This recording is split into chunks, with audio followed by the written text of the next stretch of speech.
Friends, स्वागत है आपका हमारी वीडियो में।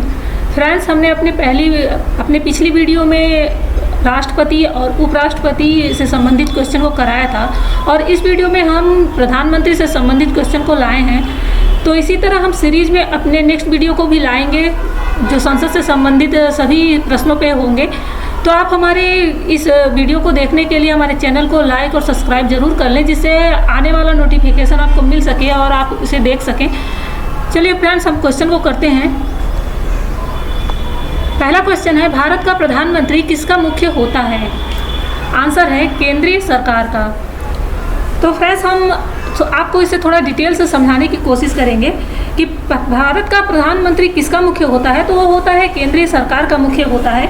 अनुच्छेद 74 के 1 में अनुच्छेद 74 के 1 के अनुसार राष्ट्रपति को सहायता और सलाह देने के लिए एक मंत्रिपरिषद होगी जिसका प्रधानमंत्री होगा।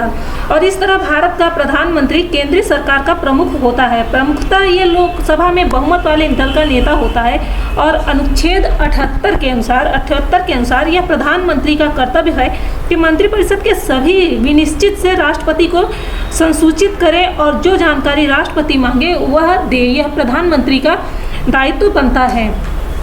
नेक्स्ट क्वेश्चन देखते हैं, कैबिनेट का क्या तात्पर्य है? यहाँ पे पूछ रहा है कैबिनेट का क्या तात्पर्य है। तो कैबिनेट का तात्पर्य है कैबिनेट स्तर के मंत्री से, कैबिनेट स्तर के सभी मंत्रियों से कैबिनेट का तात्पर्य होता है। अब इसका डिटेल थोड़ा जान लीजिए। कैबिनेट या मंत्रिमंडल प्रधानमंत्री सहित कैबिनेट स्तर के मंत्रियों की परिषद होती है। यह एक कैबिनेट या मंत्रिमंडल प्रधानमंत्री सहित कैबिनेट मंत्री परिषदों की एक मंत्रियों की एक स्तर है, यह एक परिषद है। जबकि मंत्रिपरिषद में प्रधानमंत्री एवं कैबिनेट स्तर के मंत्रियों सहित राज्य मंत्री एवं उप मंत्री भी शामिल होते हैं। और राष्ट्रपति को सहायता और सलाह देने के लिए अनुच्छेद 74 में अनुच्छेद 74 में तथा लोकसभा के प्रति सामूहिक उत्तरदायित्व के लिए अनुच्छेद 75 में आर्टिकल 75 के संदर्भ में संविधान में मंत्रिपरिषद का ही उल्लेख है। जबकि मंत्रिमंडल का उल्लेख मात्र अनुच्छेद 352 में हुआ है। 44वें संशोधन से ये रखता है। 44वें संशोधन में इसका वर्णन मिलता है। नेक्स्ट क्वेश्चन देखते हैं, कैबिनेट में कौन सम्मिलित होते हैं? कैबिनेट में कौन सम्मिलित होते हैं? तो कैबिनेट में केवल कैबिनेट मंत्री ही सम्मिलित होते हैं। कैबिनेट में कौन सम्मिलित होते हैं? तो कैबिनेट में कैबिनेट मंत्री ही सम्मिलित होते हैं। कैबिनेट मंत्री में कैबिनेट मंत्रिमंडल और प्रधानमंत्री सहित कैबिनेट स्तर के मंत्रियों की एक परिषद होती है। नेक्स्ट क्वेश्चन है, संसदीय शासन में कार्यपालिका शक्ति किसके हाथ में होती है? तो संसदीय शासन में कार्यपालिका शक्ति प्रधानमंत्री के हाथ में होती है। किसके हाथ में होती है? संसदीय शासन में वास्तविक शक्ति प्रधानमंत्री के हाथ में होती है। और भारतीय संविधान के अनुसार प्रधानमंत्री का पद बहुत महत्वपूर्ण होता है।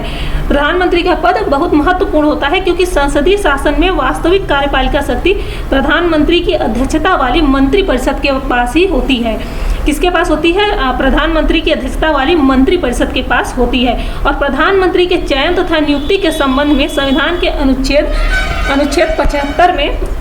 75 में उल्लेख है। और प्रधानमंत्री की नियुक्ति राष्ट्रपति करता है तथा प्रधानमंत्री की सलाह पर राष्ट्रपति अन्य मंत्रियों की नियुक्ति करता है। किसकी सलाह पर? तो वो प्रधानमंत्री की सलाह पर करता है। कौन करता है? राष्ट्रपति करता है।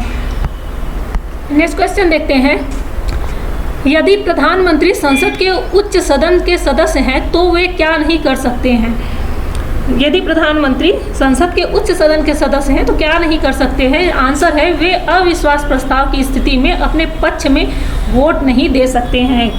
कब नहीं दे सकते हैं? अविश्वास प्रस्ताव की स्थिति में। प्रधानमंत्री या मंत्रिपरिषद का कोई सदस्य जो किसी भी सदन का सदस्य है वह वहां बोल सकता है, मतदान कर सकता है, किंतु वह जिस सदन का सदस्य नहीं है वहां बोल सकता है किंतु मतदान में भाग नहीं ले सकता है। नेक्स्ट क्वेश्चन देखते हैं, भारतीय संविधान का कौन सा प्रावधान मंत्रिपरिषद की नियुक्ति तथा पदच्युत को विवेचित करता है? भारतीय संविधान का कौन सा प्रावधान मंत्रिपरिषद की नियुक्ति तथा पदच्युत को विवेचित करता है? तो यह करता है अनुच्छेद 75। कौन करता है? यह करता है अनुच्छेद 75 आर्टिकल 75 या अब आर्टिकल 75 क्या कहता है यह जानिए। भारतीय संविधान का अनुच्छेद 75 मंत्रिपरिषद की नियुक्ति एवं पदच्युत को विवेचित करता है। अनुच्छेद 75 के 1 में अनुच्छेद 75 के 1 के अनुसार प्रधानमंत्री की नियुक्ति राष्ट्रपति करेगा और अन्य मंत्रियों की नियुक्ति राष्ट्रपति प्रधानमंत्री की सलाह पर करेगा। क्या करेगा वो? अन्य मंत्री, प्रधानमंत्री की नियुक्ति तो स्वयं राष्ट्रपति करेगा, पर अन्य मंत्रियों की नियुक्ति वह प्रधानमंत्री की सलाह पर करेगा। और अनुच्छेद 75 के 2 में क्या कहा गया है? उसके अनुसार ये सभी राष्ट्रपति के प्रसाद पर्यंत पद पर धारण करेंगे। नेक्स्ट क्वेश्चन देखते हैं। आमतौर पर भारत के प्रधानमंत्री होते हैं, तो आमतौर पर भारत के प्रधानमंत्री लोकसभा का सदस्य होता है। क्या होता है? लोकसभा का सदस्य होता है। इसे हम आपको थोड़ा डिटेल में समझाएंगे। इसे आप ये समझिए कि भारत का प्रधानमंत्री मंत्रिपरिषद का प्रधान होता है और वह आमतौर पर लोकसभा का सदस्य होता है, क्योंकि लोकसभा जनता के द्वारा प्रत्यक्ष रूप से निर्वाचित निकाय है और वह लोकतांत्रिक ढंग से निर्वाचित सरकार का प्रतिनिधित्व करता है। फिर भी जब राज्यसभा में प्रधानमंत्री बनाए जाने पर कोई प्रतिबंध नहीं है, लेकिन ज़्यादा लोकतांत्रिक यही है कि वह लोकसभा का सदस्य हो। और इंदिरा गांधी जब प्रथम बार प्रधानमंत्री बनी थी तब वे राज्यसभा की सदस्य थी, परंतु बाद में उन्होंने राज्यसभा से त्यागपत्र दे दिया था और लोकसभा की सदस्य बन गई थी। वर्तमान में प्रधानमंत्री तब वह लोकसभा की सदस्यता धारण कर लिया था उन्होंने। नेक्स्ट क्वेश्चन देखते हैं। भारत के प्रधानमंत्री की नियुक्ति के समय क्या जरूरी नहीं होता है? भारत के प्रधानमंत्री की नियुक्ति के समय क्या जरूरी नहीं होता है? तो इसका आंसर है, जरूरी नहीं होता है कि वह संसद के दोनों सदनों में से किसी एक का सदस्य हो, परंतु 6 माह के अंदर सदस्य बनना पड़ता है।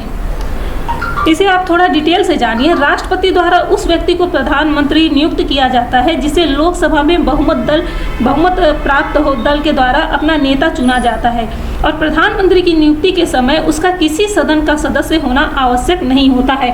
तो जब वह प्रधानमंत्री बनता है उस समय वह किसी भी सदन का सदस्य हो यह आवश्यक नहीं होता है, लेकिन प्रधानमंत्री पद पर नियुक्त किए जाने के 6 माह के भीतर उसे किसी एक सदन, चाहे लोकसभा हो चाहे राज्यसभा हो, उसका सदस्य बन जाना आवश्यक होता है, अन्यथा वह 6 माह के बाद अपने पद पर नहीं बना रहेगा, फिर वह अपने पद से त्यागपत्र दे देगा। नेक्स्ट क्वेश्चन देखते हैं। भारत का प्रधानमंत्री बनने के लिए न्यूनतम आयु कितनी होनी चाहिए? तो भारत का प्रधानमंत्री बनने के लिए न्यूनतम आयु 25 वर्ष की होनी चाहिए। कितनी होनी चाहिए? 25 वर्ष की होनी चाहिए। अब यह संविधान के अनुच्छेद 75(1) के अनुसार किसके अनुच्छेद 75(1) के अनुसार राष्ट्रपति प्रधानमंत्री की नियुक्ति करेगा और वह व्यक्ति संसद सदस्य लोकसभा या राज्यसभा, चाहे जिस उससे हो, लोकसभा से और राज्यसभा से उसका होना अनिवार्य है, अथवा 6 माह के भीतर उसे संसद का सदस्य होना पड़ेगा। अतः इस हेतु इसकी न्यूनतम आयु 25 वर्ष यानी लोकसभा का जो सदस्य होना, जो लोकसभा के सदस्य बनने की आयु होती है 25 वर्ष, उसके आधार पर रखी गई है।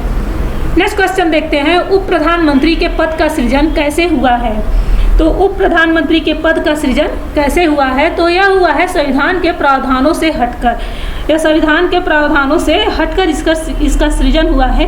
उप प्रधानमंत्री पद का उल्लेख संविधान में कहीं भी नहीं मिलता है इसका उल्लेख, तथा राजनीतिक बाध्यताओं के कारण संविधान के प्रावधानों से हटकर इस पद का सृजन किया गया है, जो पूर्णतः गैर संवैधानिक पद है। उप प्रधानमंत्री का पद कैसा है? यह पूर्णतः गैर संवैधानिक पद है, उप प्रधानमंत्री का पद। नेक्स्ट क्वेश्चन देखते हैं। प्रधानमंत्री की नियुक्ति कौन करता है? प्रधानमंत्री की नियुक्ति कौन करता है? तो प्रधानमंत्री की नियुक्ति अपने मंत्रिमंडल में प्रधानमंत्री की नियुक्ति राष्ट्रपति के द्वारा किया जाता है। किसके द्वारा किया जाता है? राष्ट्रपति के द्वारा किया जाता है।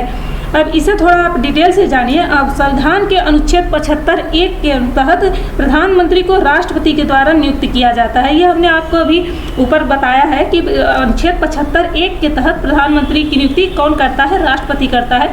और समानतः राष्ट्रपति द्वारा बहुमत प्राप्त पार्टी द्वारा नामित वह व्यक्ति जो संसद का सदस्य भी हो सकता है और नहीं भी रहता है। जरूरी नहीं रहता है कि वो संसद का सदस्य उस समय हो जब वह नियुक्त हो रहा हो और प्रधानमंत्री नियुक्त किया जाता है। तथापि लोकसभा में किसी भी दल का पूर्ण बहुमत न होने पर भी यह पूरी तरह से राष्ट्रपति पर निर्भर करता है कि वह किसे प्रधानमंत्री नियुक्त करे। यह किसके ऊपर निर्भर करता है? राष्ट्रपति पर निर्भर करता है। नेक्स्ट क्वेश्चन देखते हैं। भारत का प्रधानमंत्री अपने स्वविवेक का प्रयोग कब करता है? भारत का प्रधानमंत्री अपने स्वविवेक का प्रयोग कब करता है? तो वह अपने स्वविवेक का प्रयोग करता है कब? अपने मंत्रिमंडल में मंत्रियों के चुनाव में भारत का प्रधानमंत्री अपने स्वविवेक का प्रयोग अब इसे थोड़ा आप डिटेल से समझिए। प्रधानमंत्री मंत्रिपरिषद का प्रधान होता है और उसे अपने सहयोगी के रूप में ऐसे व्यक्ति को चुनने का पूर्ण अधिकार होता है जो उसके साथ मिलकर कार्य कर सके। इस प्रकार मंत्रियों के चयन में वह स्वविवेक का प्रयोग करता है और वह संसद के बाहर के व्यक्ति को भी मंत्री बना सकता है, परंतु उस मंत्री को 6 माह के अंदर संसद का सदस्य बनना अनिवार्य होता है। कितने माह के अंदर? 6 माह के अंदर संसद का सदस्य बनना अनिवार्य होता है और ऐसा न होने पर उसे 6 माह के पश्चात मंत्री पद से मुक्त होना पड़ जाता है। यह अनुच्छेद 75 के 5 में अनुच्छेद 75 के 5 में इसका वर्णन मिलता है, आप इसे देख सकते हैं। नेक्स्ट क्वेश्चन है, जो व्यक्ति संसद का सदस्य नहीं है कब तक केंद्रीय मंत्री रह सकता है? जो व्यक्ति संसद का सदस्य नहीं है वह कब तक केंद्रीय मंत्री रह सकता है? तो वह 6 माह तक केंद्रीय मंत्री रह सकता है। कितने माह तक? 6 माह तक। अन्यथा उसे 6 माह के बाद अपने पद से त्यागपत्र देना पड़ सकता है। नेक्स्ट क्वेश्चन है, वह मंत्री जो संसद के दोनों सदनों में से किसी का भी सदस्य नहीं है उसे कब पद मुक्त होना पड़ता है?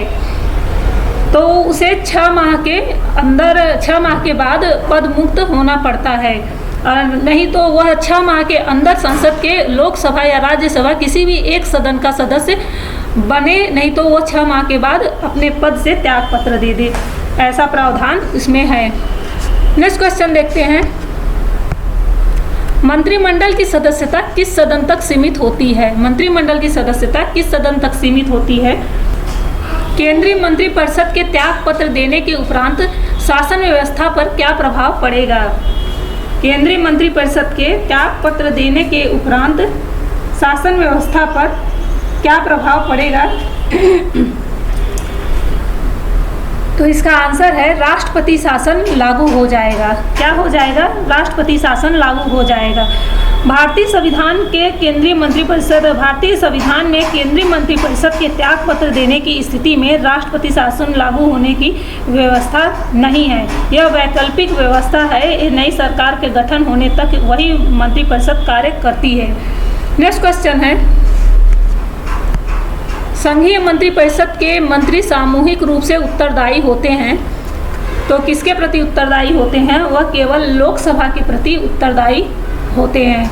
किसके प्रति? केवल लोकसभा के प्रति उत्तरदायी होते हैं। अनुच्छेद 75 के 2 में वर्णित है कि संघीय मंत्रिपरिषद के मंत्री राष्ट्रपति के प्रसाद पर्यंत पद धारण करते हैं, और अनुच्छेद 75(3) के अनुसार मंत्रिपरिषद सामूहिक रूप से लोकसभा के प्रति उत्तरदायी होता है। नेक्स्ट क्वेश्चन देखते हैं, किसका भारत के संविधान में उल्लेख नहीं है पर परिपाटी के रूप में पालन किया जाता है? किसका भारत के संविधान में उल्लेख नहीं है पर परिपाटी के रूप में पालन किया जाता है? तो यह इसका आंसर होगा प्रधानमंत्री लोकसभा में बहुमत खो दे तो वह त्यागपत्र दे देता है। इसका आंसर है प्रधानमंत्री लोकसभा में बहुमत खो दे तो वह त्यागपत्र खो देता है। तो आप इसे एक बार समझिए, यदि प्रधानमंत्री निम्न सदन या लोकसभा में बहुमत खो दे तो वह त्यागपत्र देता है। इसका संविधान में कहीं उल्लेख नहीं मिलता है। किंतु निम्न सदन के प्रति सामूहिक उत्तरदायित्व की व्यवस्था अनुच्छेद 75 के 3 में की गई है, और इसी के कारण यह परंपरा है कि वह बहुमत होते ही त्यागपत्र दे देता है। नेक्स्ट क्वेश्चन देखते हैं, मंत्रिपरिषद के विरुद्ध अविश्वास प्रस्ताव लाने के लिए मंत्रिपरिषद के विरुद्ध अविश्वास प्रस्ताव लाने के लिए लोकसभा के सदस्यों की संख्या कितनी होनी चाहिए? तो मंत्रिपरिषद के विरुद्ध अविश्वास प्रस्ताव लाने के लिए लोकसभा के सदस्यों की संख्या 50 होनी चाहिए। कितनी होनी चाहिए? 50 होनी चाहिए। लोकसभा के प्रक्रिया एवं संचालन संबंधी नियमों के तहत मंत्रिपरिषद के विरुद्ध अविश्वास प्रस्ताव लाने के लिए लोकसभा की कम से कम सदस्यों का समर्थन आवश्यक है, जिससे उनकी संख्या 50 होनी आवश्यक है।